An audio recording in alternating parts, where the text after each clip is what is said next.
Nakita akong kumakalat na post tungkol sa 3 billion pesos daw na savings ng Pasig City pero hindi ito accurate. Maganda na rin siguro na pag-usapan natin ang topic na ito. Government surplus or savings is not an accomplishment.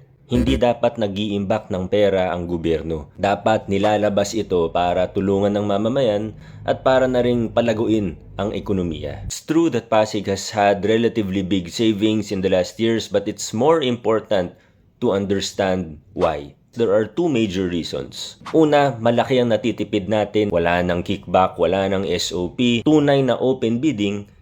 Pangalawang dahilan, hindi pa nakakasabay ang absorptive capacity ng lokal na pamahalaan sa biglang pagtaas ng annual budget natin. Sa loob ng 5 taon, dumoble ang budget natin mula 10 bilyon hanggang 20 bilyon. Rough estimates lang po ito Samantalang yung paggastos natin mula 9 bilyon nasa mga 16 billion pa lang. Magandang problema naman ito. It's a good problem to have. Factor din dito yung madugong mga reforma mula planning hanggang procurement hanggang implementasyon. Madugo man ang pinakikilala nating pagbabago.